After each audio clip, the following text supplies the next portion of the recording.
Hello friends, आज हम आपको बताएंगे ऊष्मा व तापमान या हीट व टेम्परेचर में क्या डिफरेंस होता है। ये देखने और सुनने में एक ही जैसे लगते हैं लेकिन इनमें डिफरेंस होता है। तो आइए शुरू करते हैं इसको। सबसे पहला हमारा हीट एक्चुअली में होती क्या है, ऊष्मा क्या होती है। ऊष्मा एक प्रकार की ऊर्जा है जिसे हम सर्दी व गर्मी का अनुभव करते हैं। तो जो हीट है हमारी ऊष्मा जो होती है दोस्तों, वो हमारी सर्दी व गर्मी का एक तरह से अनुभव होता है। किसी भी मानव के द्वारा या किसी पशु पक्षी के द्वारा उसको अनुभव किया जा सके, उसको हम क्या कहते हैं, ऊष्मा कहते हैं।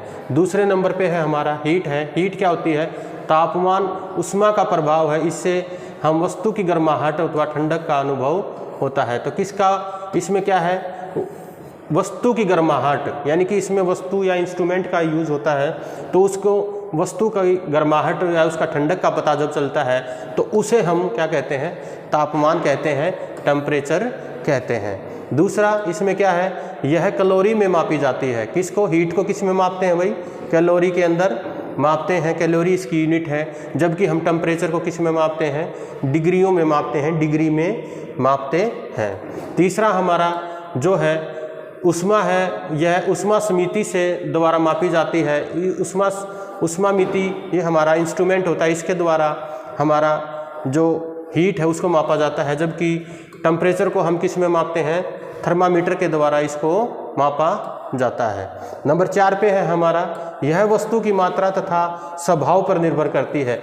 यानी कि वस्तु की मात्रा जितनी ज़्यादा होगी उसका स्वभाव उतना ही अधिक होता हुआ चला जाएगा। यदि वस्तु की मात्रा ठंडी ज़्यादा है तो वह ठंडी होती चली जाएगी, अगर गर्म है तो वह गर्म होती चली जाएगी। जबकि दूसरी ओर ये है हमारा, कोई भी वस्तु की मात्रा उसके स्वभाव पर निर्भर नहीं करती। यानी कि वस्तु कोई भी हो, इंस्ट्रूमेंट कोई भी हो, अगर उसके अंदर कोई किसी प्रकार की एनर्जी नहीं रहेगी तो उसका टेम्परेचर चेंज नहीं होता है, उसकी मात्रा के या उसके स्वभाव के ऊपर डिपेंड नहीं करता है। नंबर 5 मात्राओं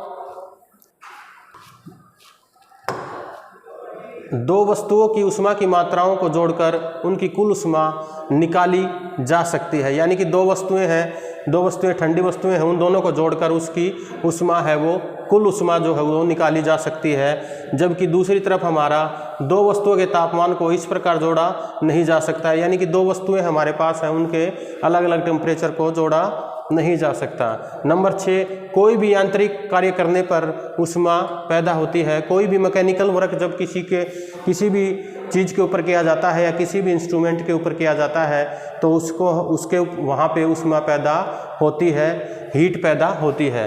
और नंबर दूसरी ओर क्या होता है अभी, टेम्परेचर में कोई भी यांत्रिक कार्य न करने पर वस्तु का तापमान साधारण अवस्था में रहता है। यानी कि जब तक हम किसी भी वस्तु के ऊपर जब भी कोई उसके ऊपर कार्य नहीं करेंगे या उसके अंदर कोई इलेक्ट्रिकल करंट वगैरह आदि के द्वारा उसके ऊपर कार्य नहीं करेंगे तो वो ठंडी है तो ठंडी रहेगी और उसका टेम्परेचर चेंज नहीं होता है।